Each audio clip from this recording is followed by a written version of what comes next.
Australia और दक्षिण Africa के बीच आईसीसी विश्व टेस्ट चैंपियनशिप 2025 का फाइनल मैच लंदन के लॉर्ड्स क्रिकेट ग्राउंड पर चल रहा है। यह फाइनल मैच 11 जून से 15 जून 2025 तक खेला जा रहा है।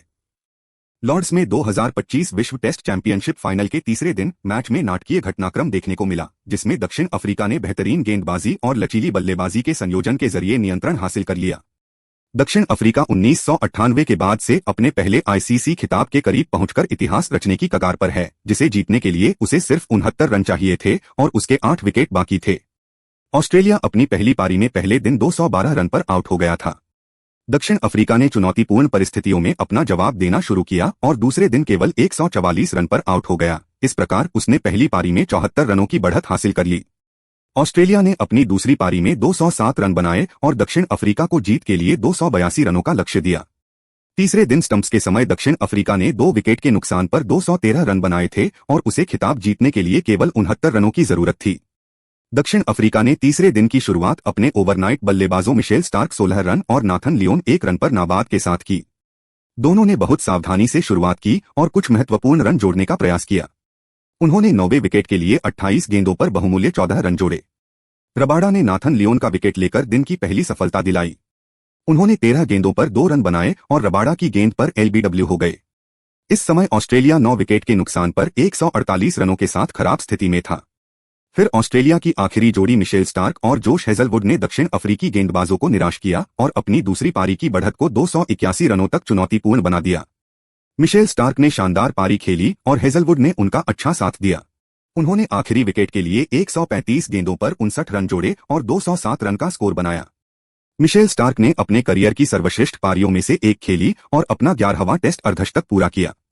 वे 136 गेंदों पर 5 चौकों की मदद से 58 रन बनाकर नाबाद रहे। अंत में जोश हेजलवुड को एडेन मार्करम की गेंद पर केशव महाराज ने कवर में कैच कर लिया। उन्होंने 53 गेंदों पर 2 चौकों की मदद से 17 रन की पारी खेली। कैगिसो रबाडा ने शानदार गेंदबाजी की और 4 विकेट लिए। लुंगी एंगिडी ने 3 विकेट लेकर अच्छा साथ दिया।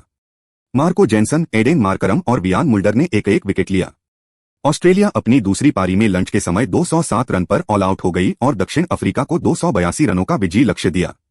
282 रनों के लक्ष्य का पीछा करते हुए दक्षिण अफ्रीका की शुरुआत बेहद खराब रही और पारी के तीसरे ओवर में ही रयान रिकेल्टन का विकेट गिर गया। मिशेल स्टार्क ने एलेक्स कैरी के हाथों रयान रिकेल्टन का विकेट लिया। उन्होंने 8 गेंदों पर 6 रनों का योगदान दिया। इस समय दक्षिण अफ्रीका का स्कोर केवल 9 रन था और इस पारी का पतन भी आसन्न लग रहा था। लेकिन एडेन मार्कराम ने वियान मुल्डर के साथ समझदारी से बल्लेबाजी की और इस पतन को रोका। उन्होंने दूसरे विकेट के लिए 93 गेंदों पर 61 रन की महत्वपूर्ण साझेदारी की और पारी को मजबूत किया। लेकिन इसके बाद मिशेल स्टार्क ने वियान मुल्डर का दूसरा विकेट लिया, जिसे मार्नस लाबुशेन ने कैच किया। उन्होंने 50 गेंदों पर 5 चौकों की मदद से 27 रनों का योगदान दिया। इस समय दक्षिण अफ्रीका ने 2 विकेट खोकर 70 रन बना लिए थे और उसे जीत के लिए अभी भी 212 रनों की जरूरत थी। इसके बाद एडेन मार्कराम ने टेम्बा बावुमा के साथ मिलकर नाबाद 102 रनों की पारी खेली और टेम्बा बावुमा ने हैमस्ट्रिंग की चोट से जूझने के बावजूद नाबाद 65 रनों का महत्वपूर्ण योगदान दिया।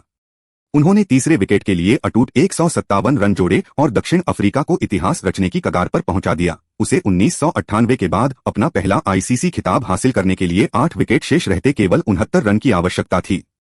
तीसरे दिन स्टंप्स के समय एडेन मार्कराम 159 गेंदों में 11 चौकों की मदद से 102 रन बनाकर नाबाद हैं और टेम्बा बावुमा 121 गेंदों में 5 चौकों की मदद से 65 रन बनाकर नाबाद हैं। मैच चौथे दिन रोमांचक समापन के लिए तैयार है।